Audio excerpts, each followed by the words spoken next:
As we're getting started, I know Ndidi, our president, is going to have a few words for those of us on the phone here today, but I want to welcome you. My name is Laura Dolnick. If you don't already know me, I'm the chair of the Education and Development Committee. As we get started here, we'll have Ndidi say a few things. Ndidi Yautjer, as you know, is our president. And then Ndidi, if you wouldn't mind turning it over to me, and I'll say a few things to introduce Krista, and we'll go from there. Ndidi? Sounds good. Sounds good. Thank you, Laura. So good afternoon, everyone. My name is Ndidi Yautjer, and I'm very excited to be here, and I'm very excited to hear Krista's presentation today about the Wall of Fear. So excited about that. I just wanted to make a few announcements prior to the webinar starting. One is just wanted to talk a little bit about our schedule, upcoming schedule. So because us Wisconsinites enjoy our summertime, we will not be having any webinars in the month of July. So we'll have July off. There will, however, be a virtual coaches networking meeting this month and next month. So this month, next week, Tuesday on June 18th, we will have the virtual coaches network. And it's just a great opportunity for the coaches to get together online, to share some resources and tools and talk about their businesses. So it's kind of sharing and helping each other out, the different coaches out. So an opportunity to do that, that's next week, Tuesday. If you're interested in that, make sure you register for that. And then we'll also have one next month in the month of July.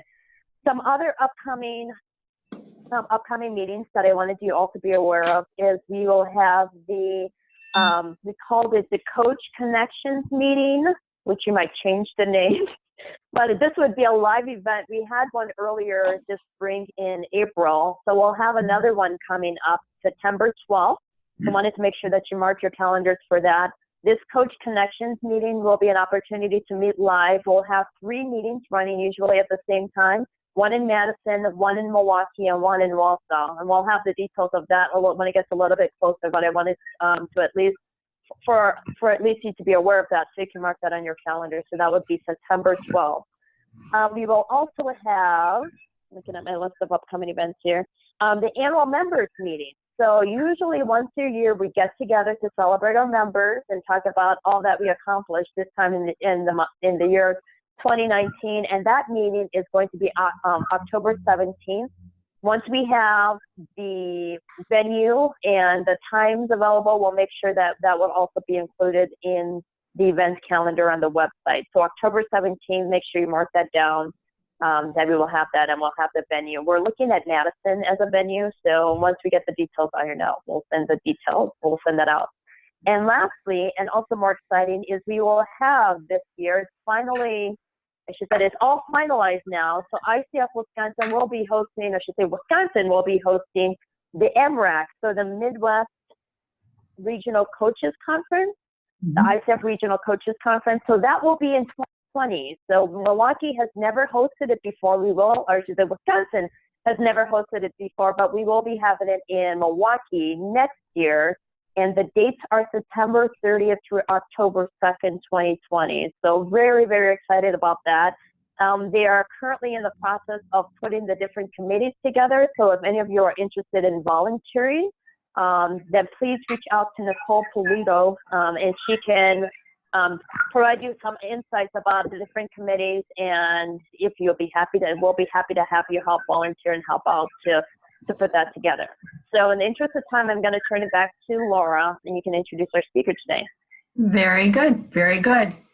Well, if you don't know Krista Morrissey, by the end of this presentation, you'll know her well. Krista is a PCC level life and leadership coach, and she's the chair of our outreach committee of the ICF Wisconsin chapter. Her coaching practice is Choices Coaching and Consulting, and she's also a 2-time best-selling author. This is my own ad, Krista. I hope you don't mind. Okay. But I can't help but say that my experience with Krista is that her spirit exudes contagiousness. It's just the positivity is ridiculous. And so I can't say enough about your positivity and how contagious that is. In addition to her coaching, she's also very adept and seasoned at designing, hosting, and facilitating women's retreats, much around similar topics to what we're going to hear about today. Krista wants her clients to feel heard and appreciated. She wants her clients to laugh and to say, I want more of that. And I got a little bit of a chill on my leg here, so I'm setting you up well here, I suppose. But she's like, oh, no pressure. But I suspect by the end of this, we're all going to be feeling that same thing. So Krista, glad to have you with us. It's yours. All right, thank you. Well, hello, everyone that is on. I'm honored to be asked. Actually, I was a little nervous at first and looked at Laura and said, you sure? So this is, I am breaking ground on webinar today, so hopefully I won't do anything that'll be too embarrassing. I want to talk a little bit about the topic today before I put the PowerPoint slides up. The wall of fear is something that came from my practice of, and I literally stumbled into it. And when I say stumbled into it, I stumbled into it. So I'm big on, thank you, Meredith. I'm big on movement and coaching. I think when we change our geography, we change our perspective.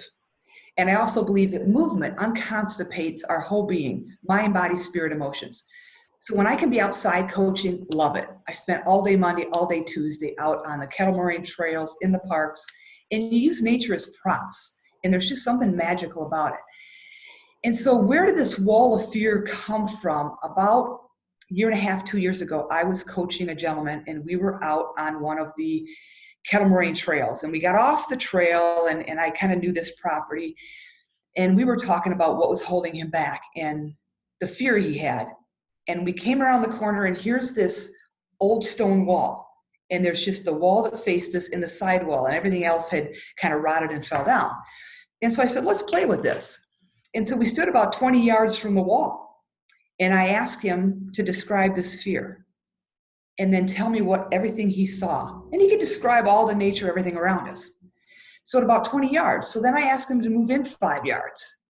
Now, what are you feeling in your body? What are you seeing? And he described it a little bit. I asked him to move in. Now we're 10 yards away.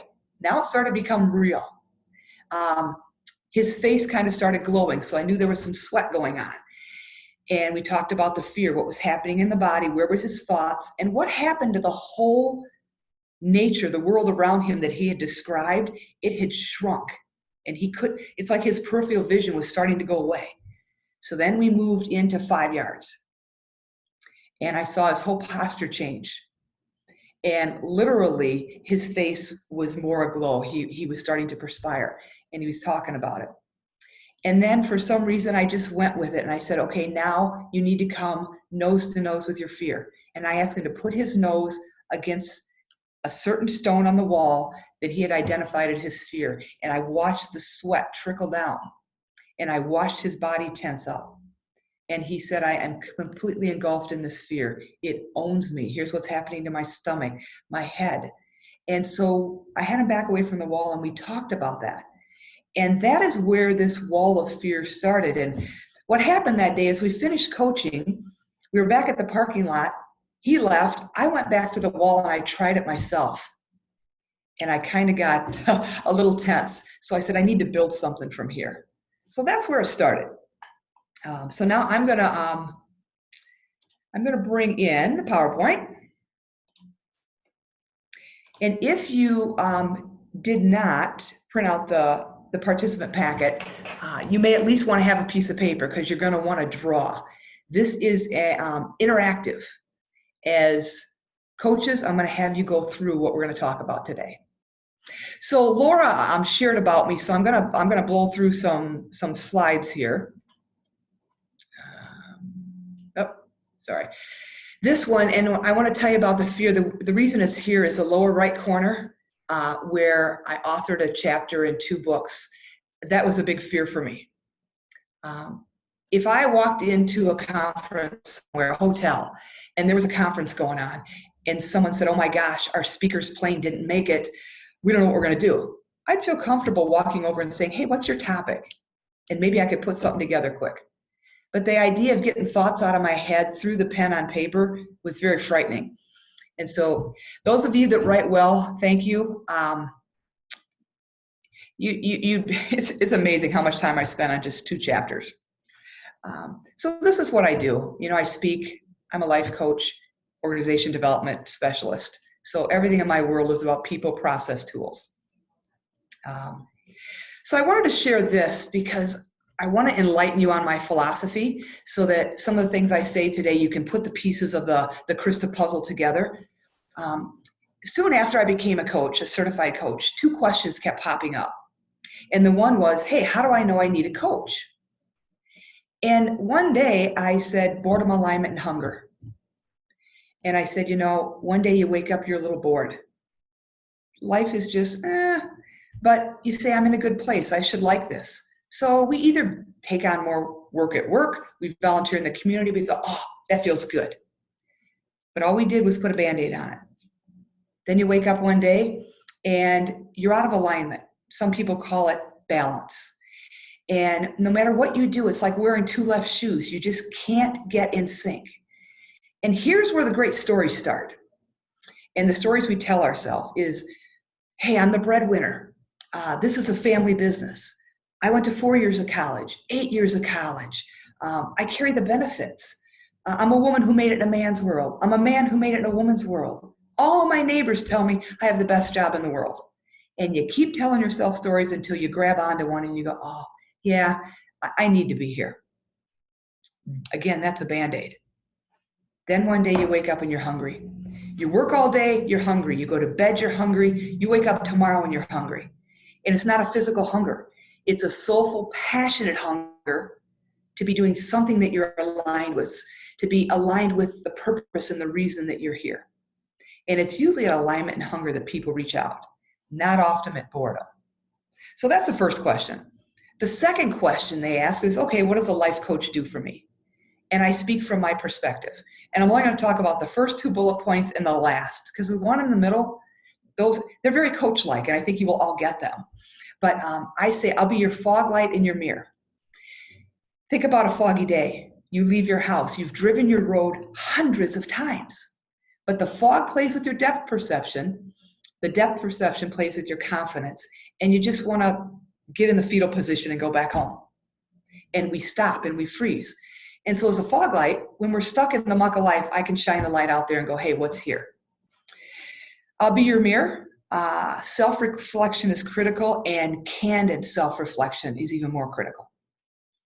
And then what I have discovered very quickly, I was coaching inside of corporate world about 10, 12 years before I became professionally certified.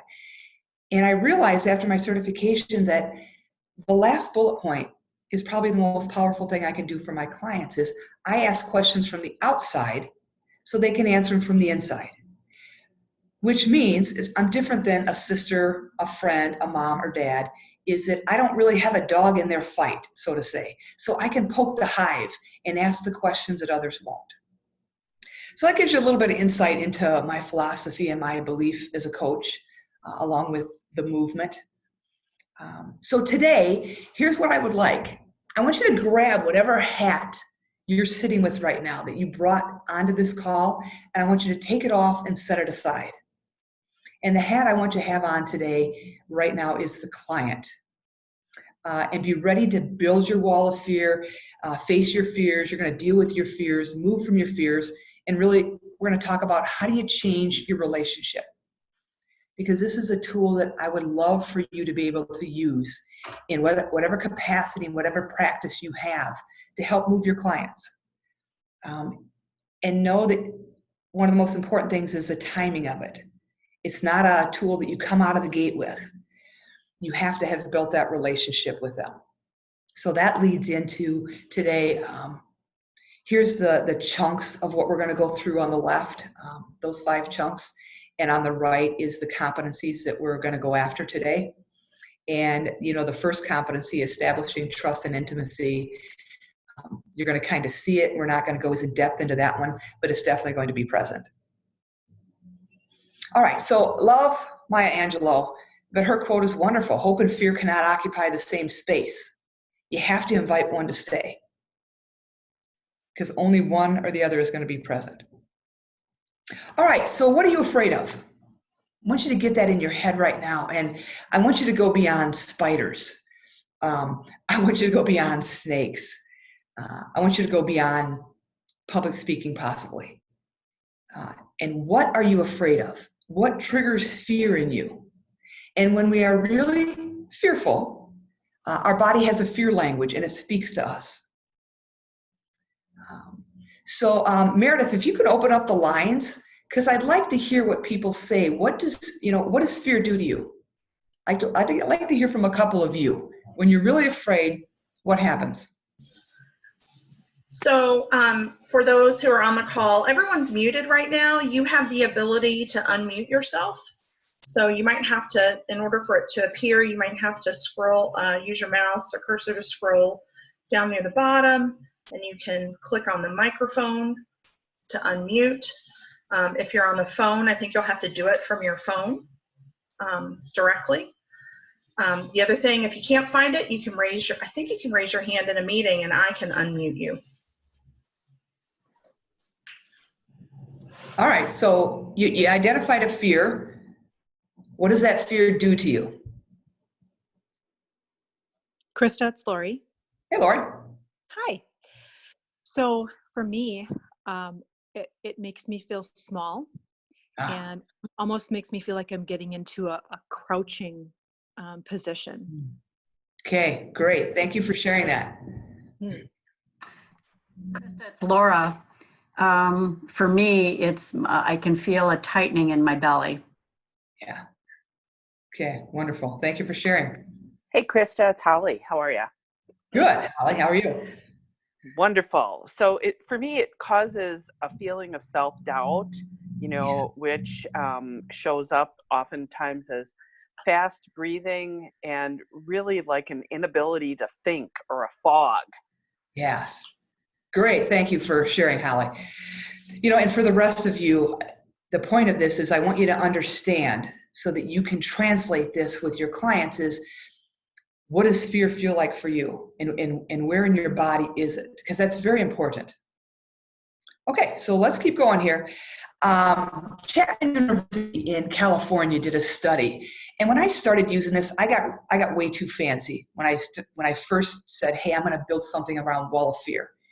I put way too much data, way too much science in it. And one day I saw that a client had that glazed over look.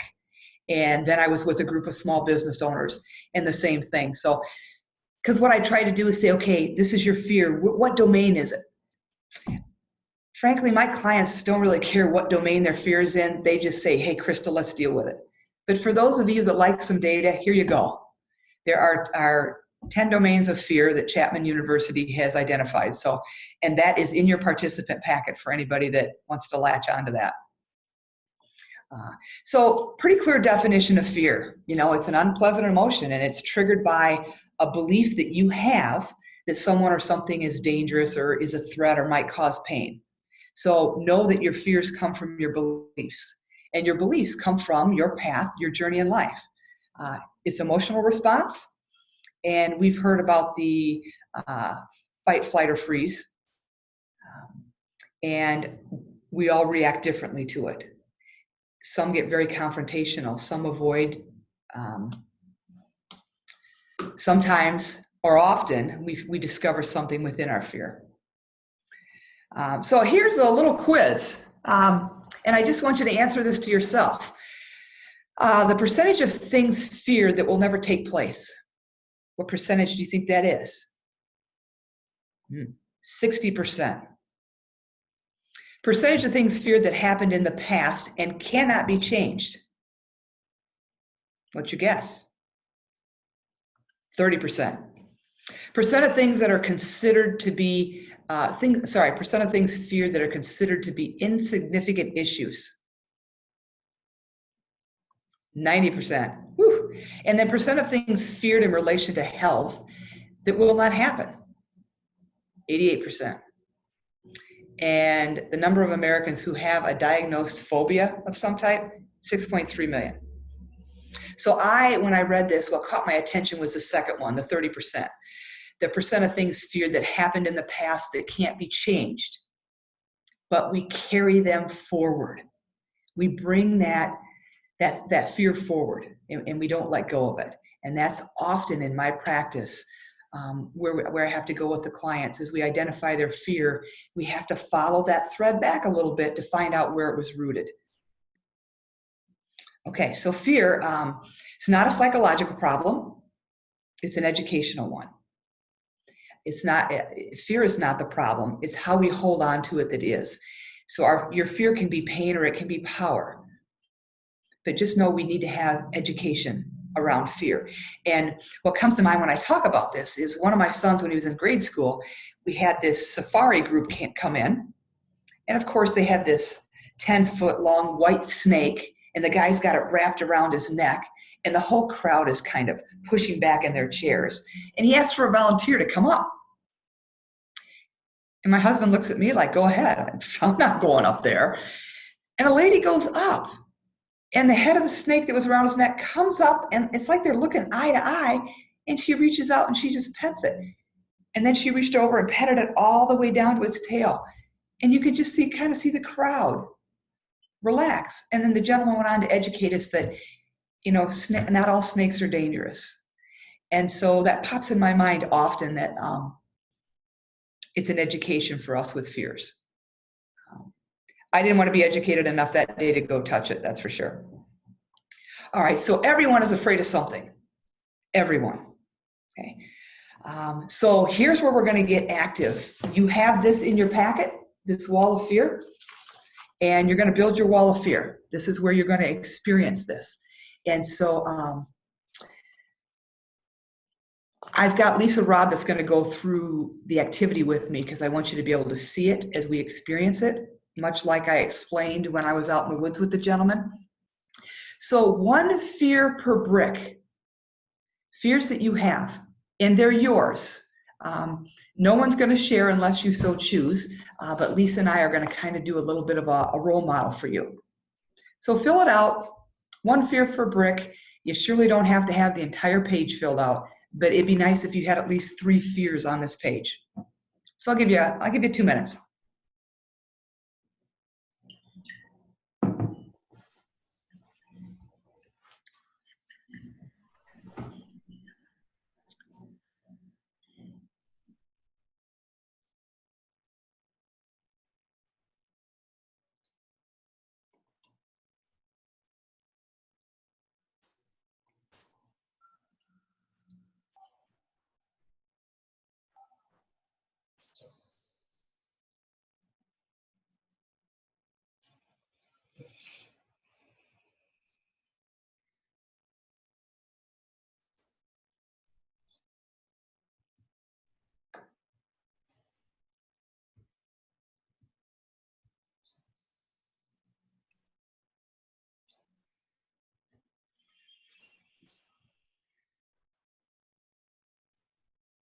We got about 30 seconds left.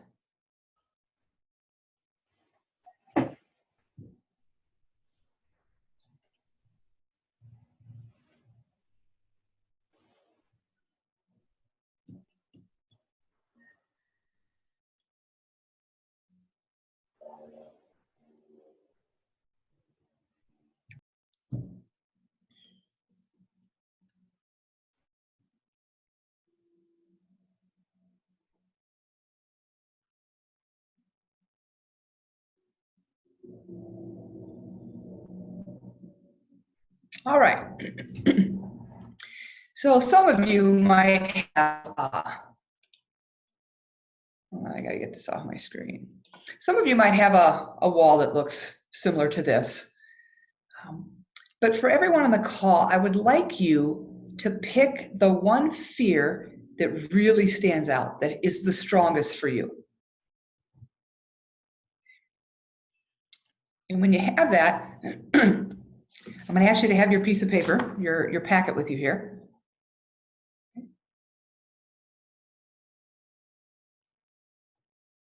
Okay, we're going to talk about shattering the fears.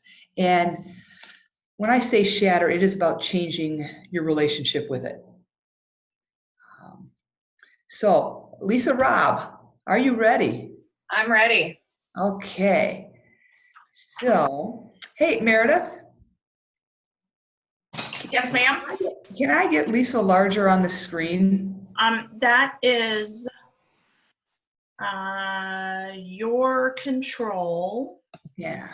And I don't know, I think I'm going side by side mode. Okay. It doesn't get her super large, but it reduces the size of your slides. Yeah. Do you have to have your slides shared right now? I do not. Okay, so you could stop share, and I think Okay. Lisa would get, her picture might get bigger. Okay, so can you say something, Lisa, so you're on? Well, hello, everyone. I'm so happy to be here. Yes. All right, so Lisa, thank you for volunteering and being courageous enough to step into this. And like all coaches, I'll ask the rest of you to please stay on mute so that we don't hear any gasps or nonverbals that you have, and just to watch with Lisa and I. And we're not going to go real deep today, because we could go down a rabbit hole, but I want you to see what this might look like and to have some experience. And I want you to do with your sheet, if you so will, what we're going to do with ours to take your wall of fear. All right, so Lisa. Yep. Which fear did you choose from your wall?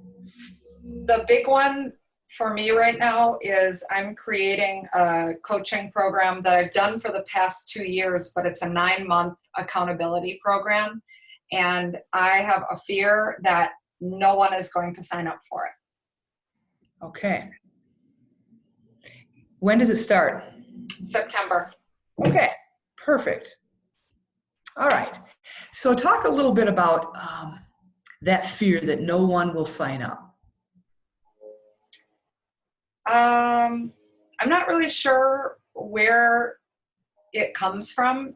I've done it 2 years, but because it's like different people are invited each year, there's just that unknown of if this is going to connect with people, and the feeling of spending so much time and effort creating something and then feeling like if no one comes that it wasn't valuable, or just the embarrassment of, and it's my perceived embarrassment, but embarrassment that you're not creating things that are worthwhile. Okay, great. Okay, so Lisa, what I'd like you to do is to take your wall of fear. Yep. And hold it, and hold it at arm's length. Okay. And for the rest of you that are watching, again, normally this is up in a room, and I've got them walking to a wall that has their fear on it. So as you look at your fear, Lisa, tell me what else you can see around you. I can see my computer. Is that what you're talking about? Correct, yes. Yeah, I can see my computer, I can see my deck, I can see my bookcase, I can see my lamp. Okay. My dog laying on the deck. Okay. All right. And so it's the middle of June. And as you look at that fear of, no one will sign up, what are your thoughts and how does it feel physically? Definitely I have a tightness in my chest, and like my heart is starting to race. Okay. So take that and move it about 6 inches closer. And now it's July. Mm-hmm. And as you look at that brick on your wall of fear, tell me now what you can see around you. I can still see my computer. I can still see my lamp and my deck. Okay. That fear that no one will show up, what's it look like, feel like, sound like? Well, I felt a little bit better when you asked me to, like, what else I could see around it. That was like comforting, but then when I focused in on the brick again, I almost felt like it moved up to my throat, like where I felt like I was choking. Okay. All right. What happens to your productivity, your ability to do with this feeling? Oh, it's I mean, I'm not very productive when I'm feeling like this. I want to freeze. I want to not move forward. I don't want to do anything. Okay. So now, Lisa, I'm going to ask you to move it halfway to your face, Okay. and it's August.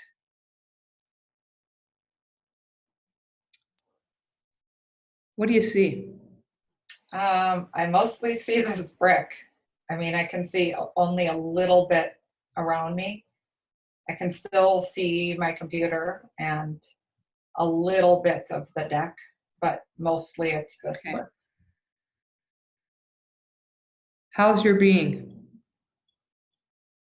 I feel like it's affecting my whole body now. It's not really concentrated. It's like my whole body is just uncomfortable. Okay. What's the result of that?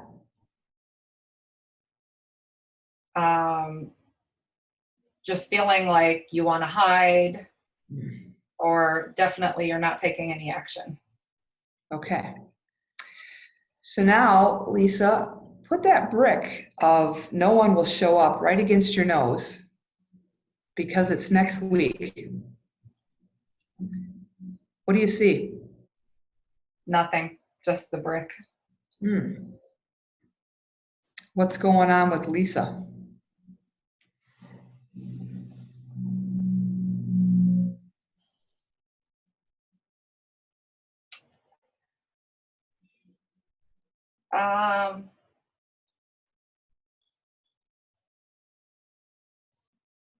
It's kind of an acceptance, but also because it just is what it is at this point.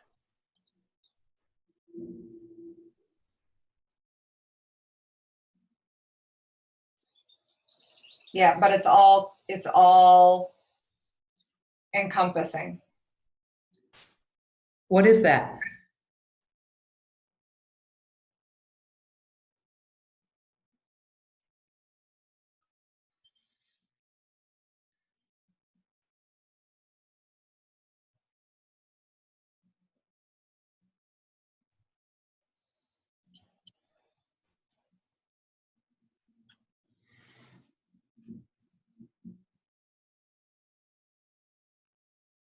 I'm not really sure.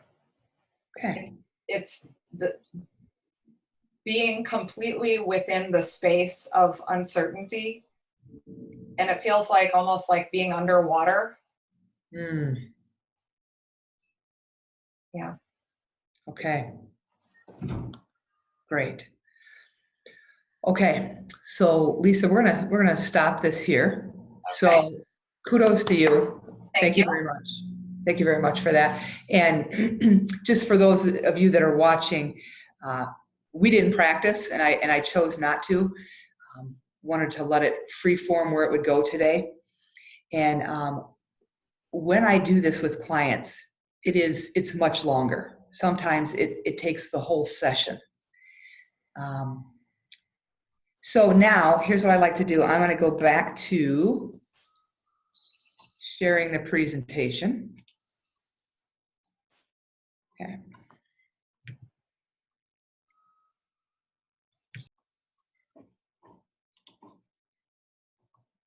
Okay, so let's unmute for a second, Meredith, or unmute yourselves. And I would like to hear, not anything around, hey, Lisa, how'd you feel here? I simply want to know what you felt as you watched, or what you felt as you went through this, if you were holding your wall of fear and moving it with us.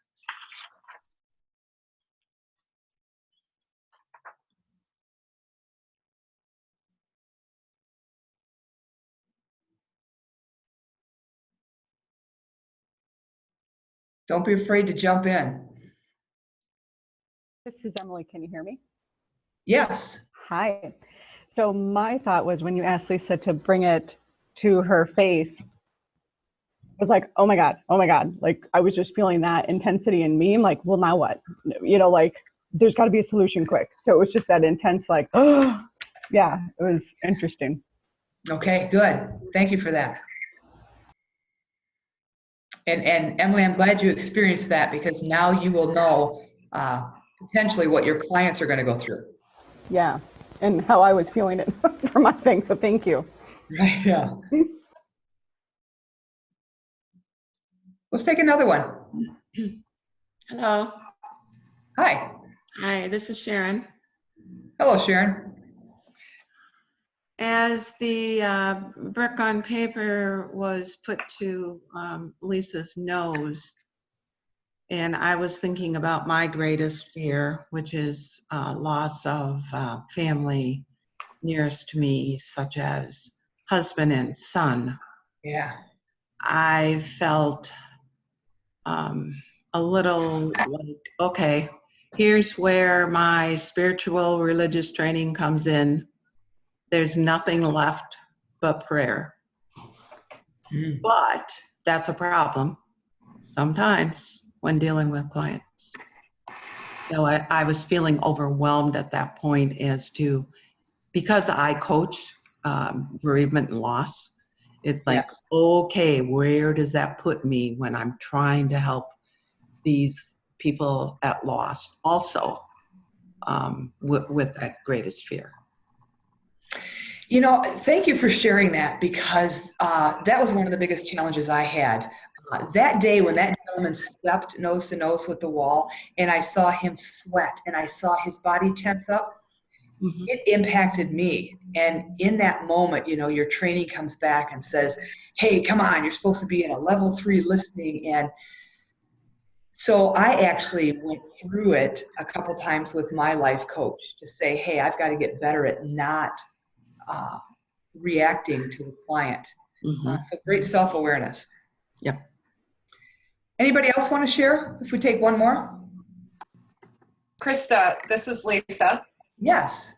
What surprised me about this was, as you told me to bring the paper closer to me, I definitely was feeling worse. Like the closer it got, the worse I felt.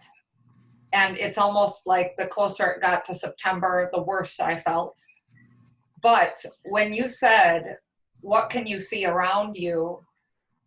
When, like, the closer it got, when you drew my attention to what I could see around me, even if I couldn't hear it, like I hear birds chirping or whatever, it was really powerful how that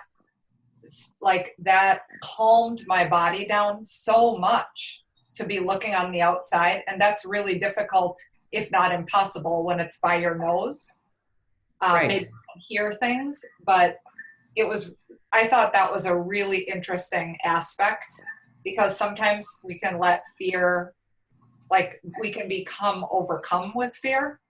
Yes. But when you said, what do you see around you? It was like a calming, like, okay, it's closer, but now that you said that, I feel like it's further away. Okay. So if I had been in the same room with you, Lisa, I would have been really paying attention to your body movement, what was happening. Being on Zoom, the one thing I noticed is the first time I asked you, you had the sheet out to move it, you know, in 6 inches, you moved it quick.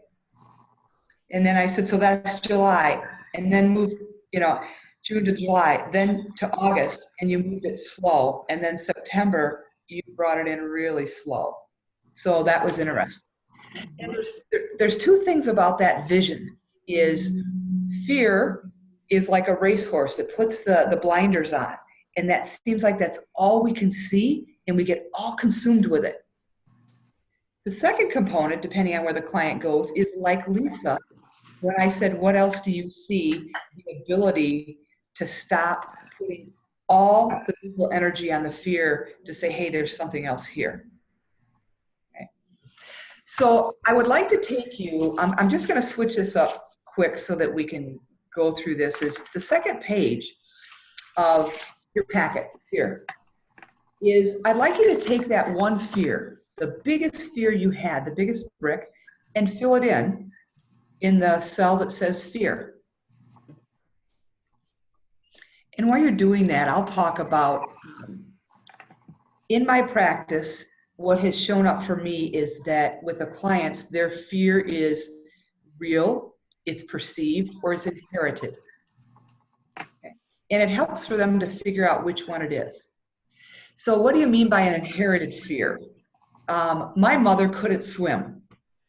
She was deathly afraid of water. Even when we would drive along the river, she would sit really close to my father in the car instead of her passenger seat to get farther away from the water. So I grew up with this tremendous fear of water. And then, as fate would have it, in 8th grade was after softball practice, swimming at the coach's house. His son and a couple of his buddies thought it'd be fun to dunk all of us girls. And they dunked us all. And his son pulled me up, and I went to gasp for air, and he shoved me back down with my mouth open. And if it hadn't have been for me grabbing certain body parts, I don't think he would have let go of me to let me come to the surface. So I've got this fear from my mother. I experienced, ingesting water. Now I'm laying on the deck coughing and thinking I'm not going to make it. So now as I grow and I have 3 boys, what do you think I did? I made sure they had swim lessons from 3 years old up through junior life saving. And so that inherited fear, I had to learn how to live with it and deal with it and realize it's not my own. So I want you to identify in that column, is your fear real, perceived, or inherited? And then what is the impact to you carrying this fear around with you? And you do carry it. It never goes away if you haven't addressed it. So you've got the fear, you've got real, perceived, inherited, then you've got the impact. Now I would like you to answer the question, if I did not fear blank, you're going to write the fear in there, what would I be doing? And again, this is a little premature in the process, but we're here, let's go through this. If I did not fear, I'll use Lisa's, that no one will sign up, what would I be doing? And so I'd like to take 2 or 3 to participate in this as well. You don't have to go into a great explanation of your fear. If you're willing enough, share your fear, the impact, and then what would you be doing if you didn't spend physical, emotional time and energy on this fear?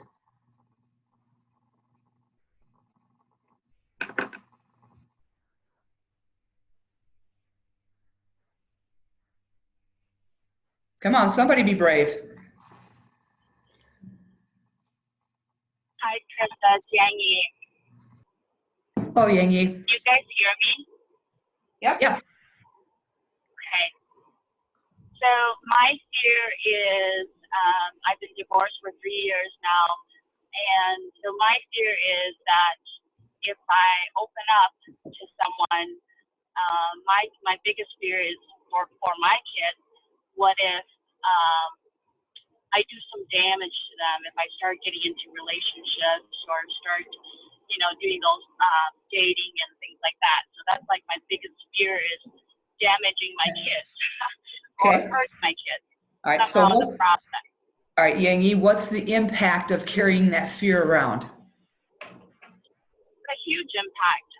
I think it weighs me down. I think it allows me to think way too much about someone, way too much about the relationship, way too much about everything involved, and it probably freezes me quite a bit from what I probably want to do. Okay.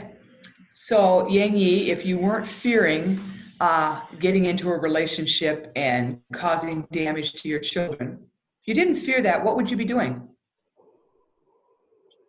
I think I would just relax more. I think I would be okay with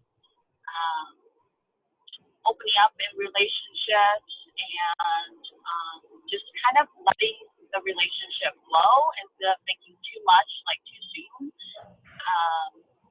yeah, it would just flow. Great. So Yang Yi, what does a Yang Yi that is relaxed, is open up to love, and is letting a relationship flow look like?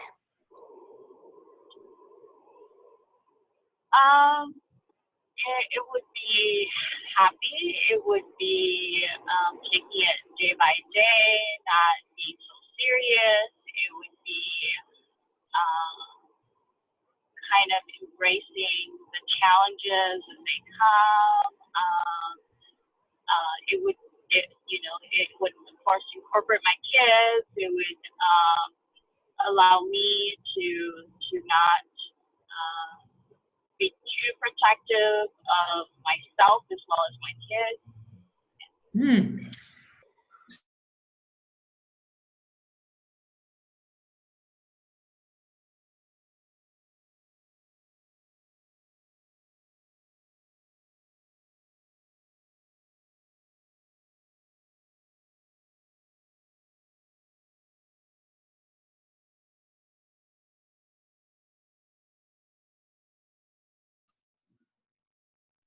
Yang Yi broke the ice. Let's take another brave soul.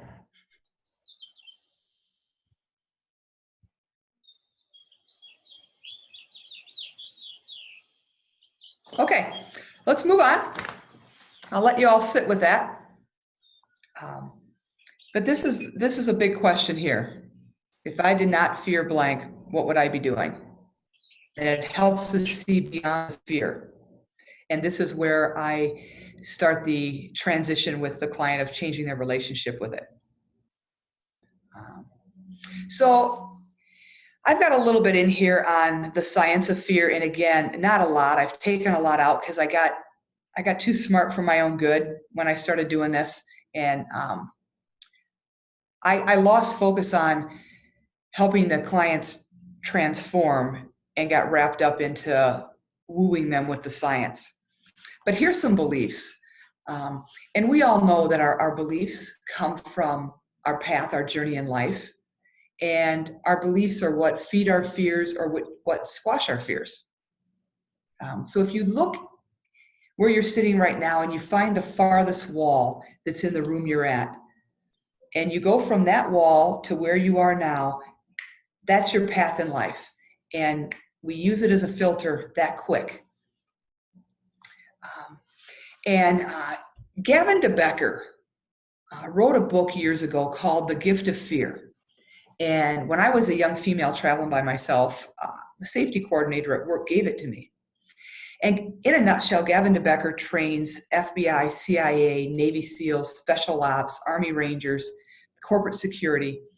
And what he says is we don't listen to our intuition. We put logic over it. And we let the left brain have too much power. And he says every single body has a fear language. And I help my clients when they identify the fear, just like I asked Lisa, is where is she feeling it? Okay, what does it feel like? So that we are aware when that fear starts creeping back in, that we can get it under control based on the relationship change we've had. So, our head rules. That's where all the knowledge is and all the logic, but our gut, that intuition is what makes the decisions. And so there's both the head and the gut when it comes to fear. And here's what happens is, so we look at something, we think we have fear, we're trying to put logic. We put that through our filter, and the filter is our biases. And then we make a decision, good, bad, fear it, don't fear it. Okay? And so that's where our biases come into this. They're our filter, our screen. So an example of how quick it works. Those of you who don't know me, as soon as you got on Zoom and you saw my face, you immediately, that filter in life, you ran me just a split second through your filter in life and you made a decision based on what you saw. That decision you made is correct for your path in life. It is incorrect for you and I here. Okay? So that's how quick it works, and that's where our beliefs come in. And that's why fear can be so strong. And many of you, many have read Crucial Conversations, where this model comes from. You know, the stories we tell ourselves. So I'll go back to Lisa, and she's going to see or hear something about her 9-month program, and the story she's going to tell herself is, no one's going to sign up. No one will sign up. And that story triggers a feeling, and feelings trigger actions. And that's why it's important to ask our clients in this wall of fear is, how are they acting? How are they behaving? So that you can adjust that along with them. Okay, so there's 5 truths on fear. And this is great. As long as you're vertical and you're breathing, fear's never going to go away. Okay? The only way to get rid of fear, or the fear of doing something, is to go out and do it. Okay? And so here's what they say is the only way to feel better is you have to do it first. So the doing comes, and then the feeling comes afterwards. Not only are you all afraid of the unknown on this call, so is everyone else. And we often make ourselves believe that the unknown is unknown because we get fogged in the muck of life. And then pushing through fear is less frightening than living with the underlying fear that comes with feeling helpless, that fear of carrying that fear. So I had a gentleman in my office yesterday, and we have been working on his wall of fear. And yesterday he had a breakthrough, and he said to me, Krista, I'm 6'3", I am 285 pounds. And this fear has been twice my weight for about 3.5 years. And he said, after I left your office last time, he goes, I literally felt 100 pounds lighter, that I had been carrying this with me. And that loss of weight from his perception has changed. It's like a perspective change that we do in coaching when we change perspectives. He's looking at things differently. The lens through which he sees the world is much different. So one of the things that Susan Jeffers talks about with the key to dealing with fear is it starts out as pain and it starts out heavy, but we can turn it into power. And we turn it into power by changing our relationship with it. So what I couldn't figure out how to show you on the call today is the next step that I would do with Lisa. One of the next steps is we really get into detail about that fear. We really get into detail about where she's carrying it in her body and what's the result of it and what's her body's fear language. Because this fear may never go away, but it should get smaller and she'll be able to deal with it. And so when she's got that feeling again, she can recognize it. And so how do you take it from pain to power? And how do you have love and power, or ownership and power go together? And so I talk about what gets in the way. And it's about how we talk to ourselves. It's about the relationship we have with ourselves. And many of us, we know this. But it's easier said than done when that emotional cocktail gets flowing in our body. So it's what we say to ourselves, what we hear, and what we believe. And we have to choose which filter through which we're going to see and view this fear. And as you can see here, it can be very different. So, we look at this, and we've had some wonderful storms lately across the United States, and I've been blown away by some of the photos that are taken. But when you look at this, it's this awesome, massive cloud, and it looks like it has this power.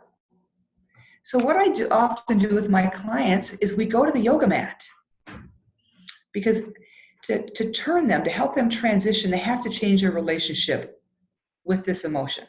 And I believe that our emotions, which fear is one of them, they're like toddlers. Think about if you've had children. When they were toddlers, all you had to do is grab your phone, and the first thing they do is came and grab your leg, and they wanted your attention.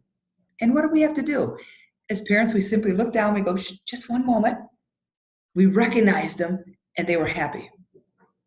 So imagine Lisa right now laying on a yoga mat. We go through a little mindfulness to completely clear her body.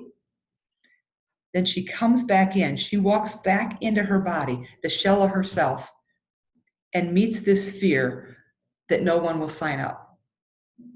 And she will describe it in excruciating detail. Some will even tell me what it smells like.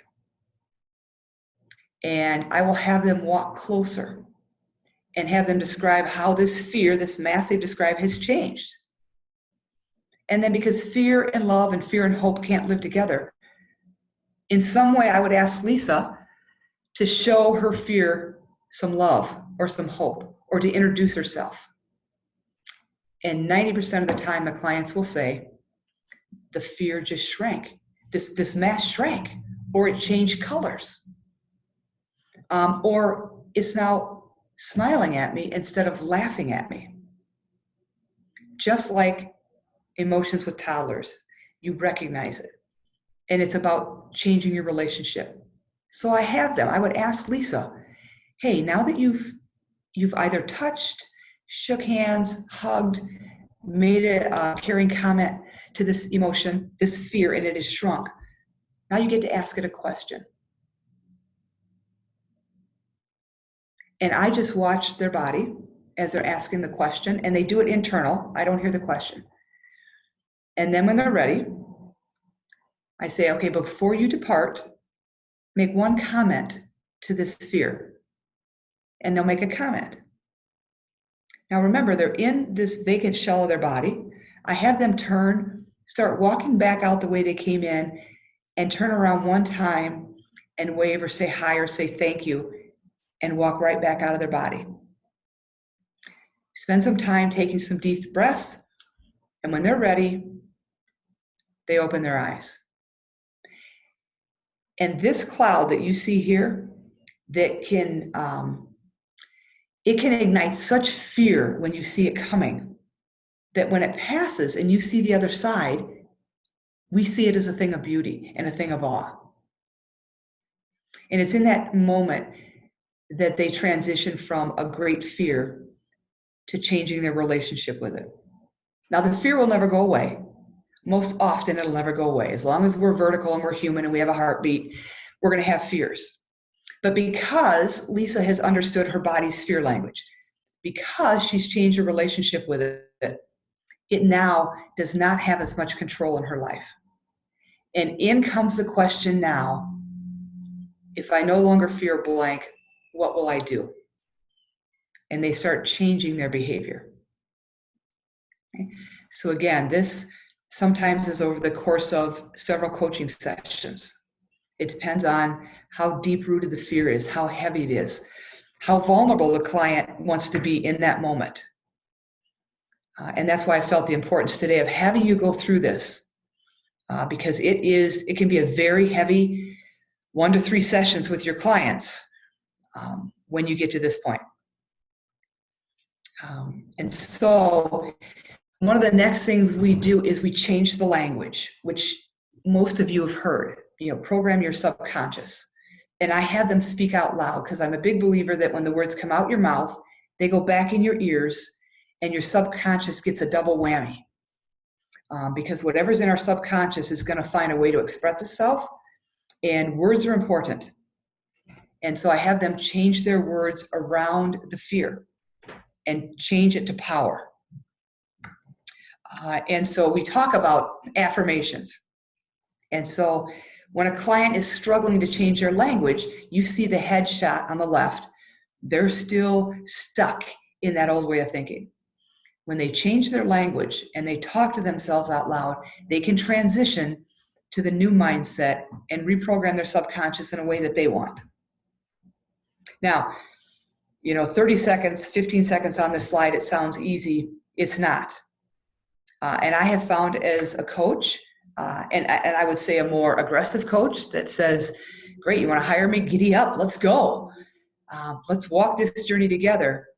I have really, really had to understand that sometimes my clients' fears trigger emotions in me. And sometimes one of those emotions is patience.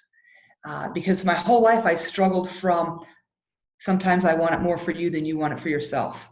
So I really have to keep myself in check.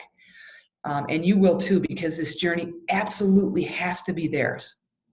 And when they come out the other side and they turn around and they look at that big, massive storm cloud, it's a thing of awe and beauty. And they're in a very different place. And so one of the big things that I found in my practice is get rid of the word but, or words like maybe, or could be, and put in the word and. So example, maybe if I stay with Lisa, is how does Lisa take what she learned in this mindfulness activity and move herself forward and still live with this fear? And so when you say and, you tell your brain, we got a problem to solve, and it will help you solve it, versus saying, I either have to deal with this fear or I have to shut down my program. When you say or, you're going to get one or the other. When you say and, your brain is going to go, woo, we got a problem to solve. Let's go. Okay, so you change the path in your mind. I call it neurological road construction, because we got to tear up the old pathways and create new ones. Okay, so before I go to that one, any questions that are popping in your head right now?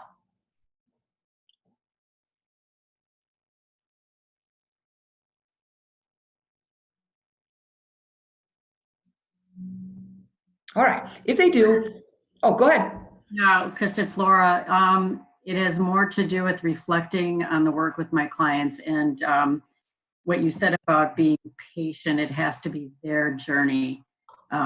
Patience with clients was a really great reminder, serendipitously, no matter what.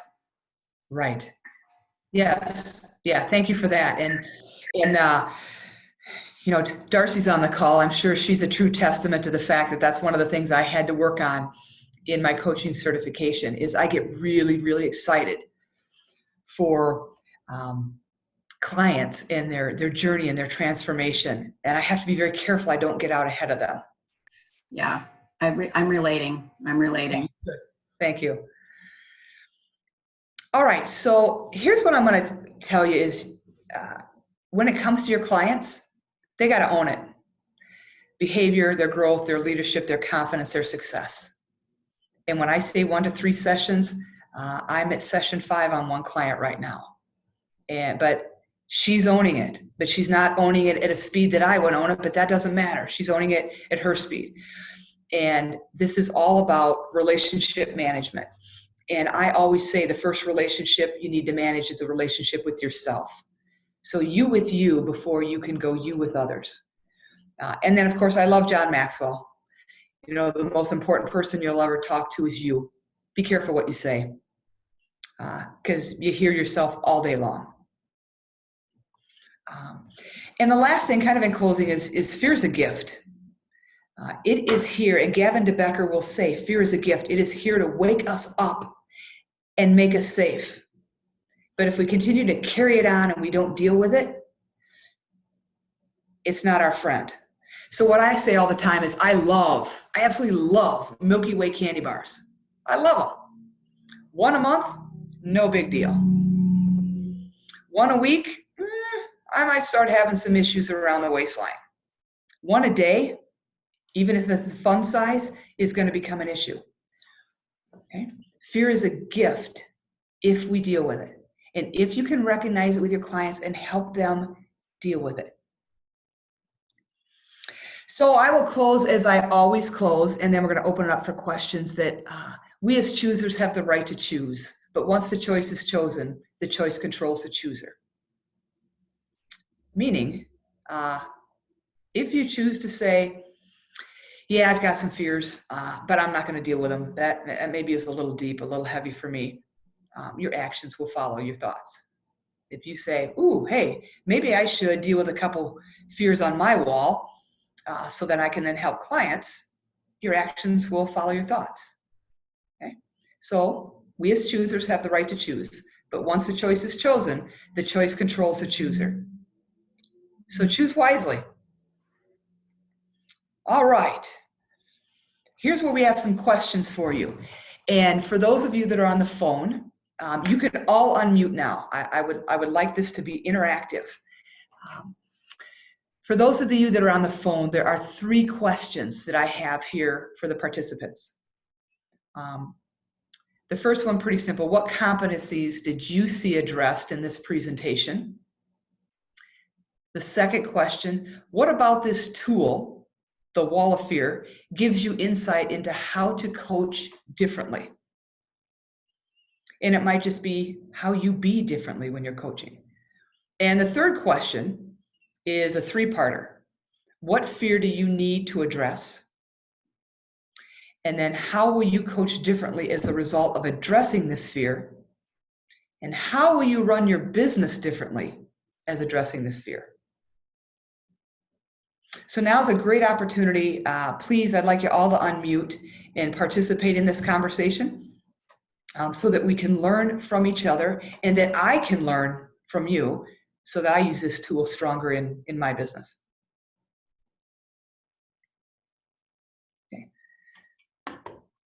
So I'm going to go off. I'm going to stop sharing so that I can see your faces.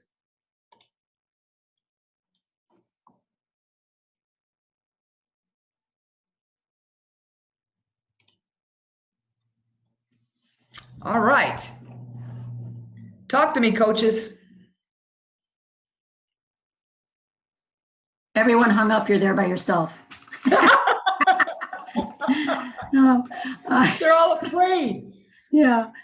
You know, so I can't see the questions because I don't have the worksheets, but I refresh my memory on what that first question is. What competencies did you see showed up in this today? So certainly the trust and intimacy, creating awareness,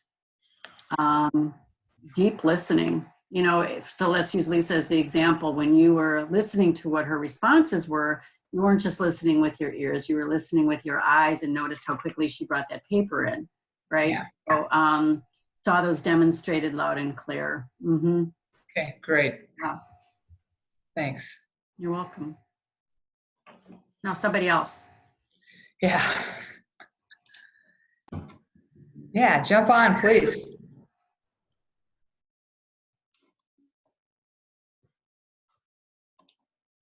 Oh, did y'all take a nap?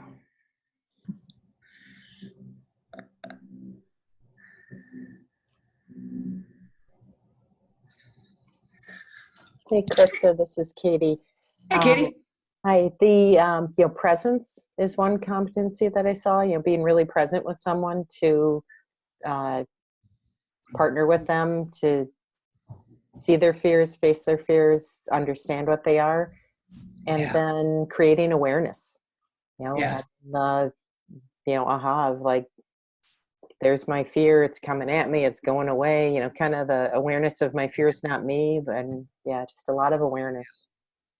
And let's be candid, today's interaction with Lisa would not garner me a PCC level, but it's what we could do in the quick moments with what was going on. So hopefully you got out of it what you needed. Hello, can you hear me now?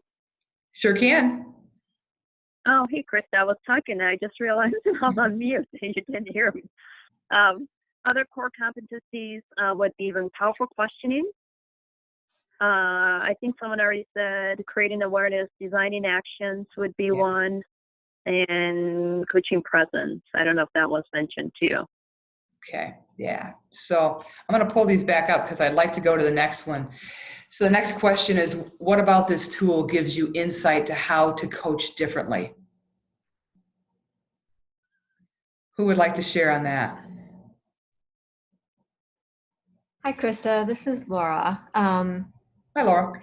I really liked how this activity really was a movement. I like to think of coaching people through different means of learning, and I really liked the movement of it. It also made me think like, oh, could you do this with someone who's drawing? Like drawing what it feels like, and then what would it feel like, or what would it be like if you no longer felt that way. So it just generated some different ideas to coach to different learning styles. So thank you. You're welcome. Thank you for sharing that. So, every time we have a webinar, we take something away that we're going to use in our business as coaches or in our practicing as coaches. So what are you taking today?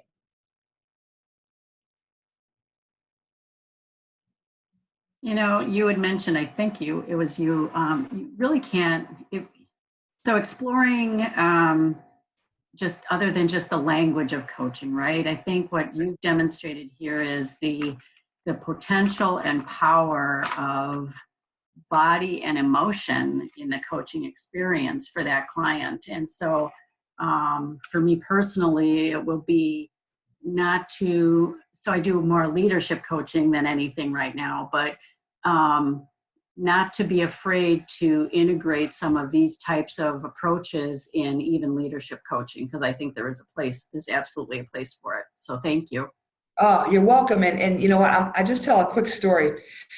Last year, a friend of mine called and said, hey, this business, some of the executives are looking for coaches. Why don't you throw your name in the hat? So I did.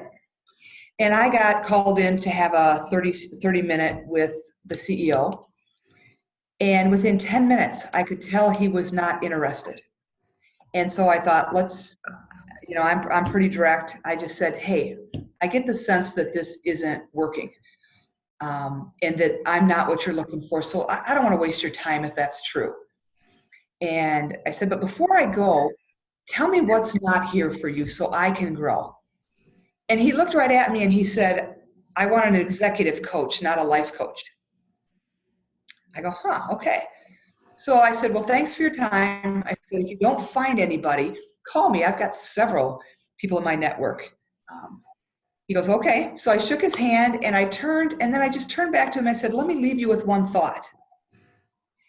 Every leader is rooted in a person and every person is rooted in a life. You cannot separate the two. I said, but good luck with your coach. So that was end of January, maybe beginning of February. End of April, I get a phone call and I'm looking at my phone, you don't know the number, but I answer it. And he says, hi, Krista, this is so-and-so. I go, how are you? He goes, good. He said, I'd like to buy you coffee. When do you want to come to Milwaukee? And I said, make it tea, and this time you get to come to Lake Country area. So he laughed. We met for coffee. We sat down to talk. And I said, okay, where are we going here? He said, well, every time I was talking to my wife about the coaches that came in, your name kind of creeped in. And finally, my wife says, well, who is this Krista Morrissey?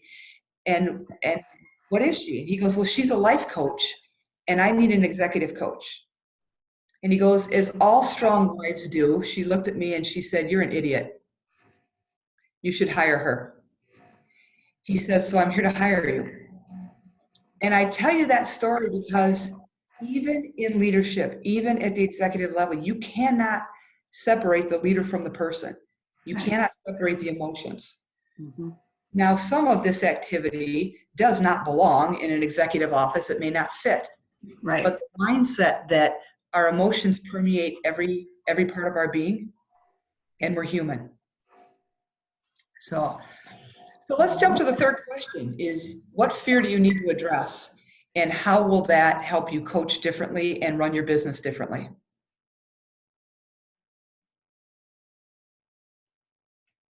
You're all looking at your wall of fear. I can see you. What fear do you need to address? Krista, this is Laura again. I just wanted to share that as I'm looking at my wall of fear, what you said before about the fear doesn't ever go away, but you can shrink it and make it manageable. Right. And I envisioned like the actual wall coming down, and I'm like, when the wall's up, I can't get through those bricks. But if we tear down the bricks, I can maybe eventually just step over it. Like, I have strategies to deal with it. And I think that's a really great way to explain that to clients and what you're doing with them. Yes, thank you for that. That is excellent. I had a client once ask for a pair of scissors, and we had her wall of fear hanging out. She cut it out. And she said it's like now she was not she was not trapped in this room. It's kind of like opening a window. And we went after the next 3 fears in half the time we went after the first one. Wow. Yeah. All right, so it's a beautiful day outside. At least I'm looking at the clouds blowing by. It's June.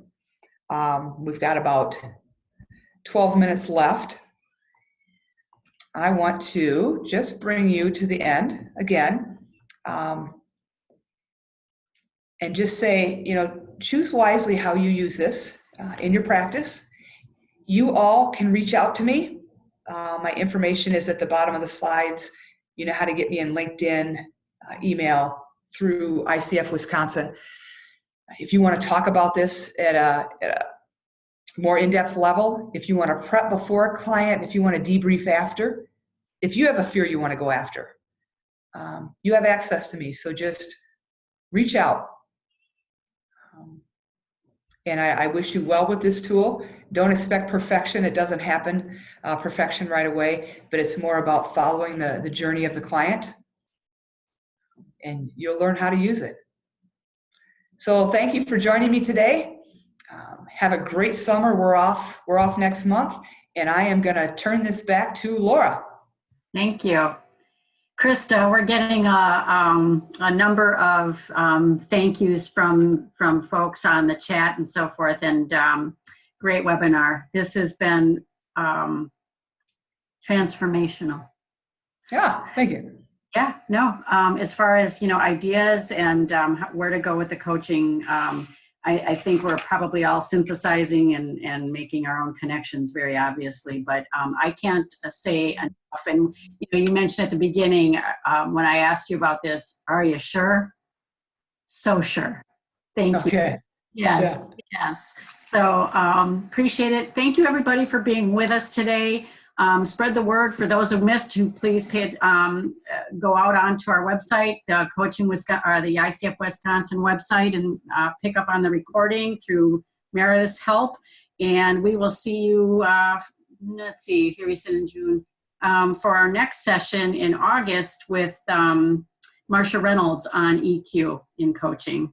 Nice. Well done. Thank you so much. Thanks for having me. Have a great afternoon. So long. Bye.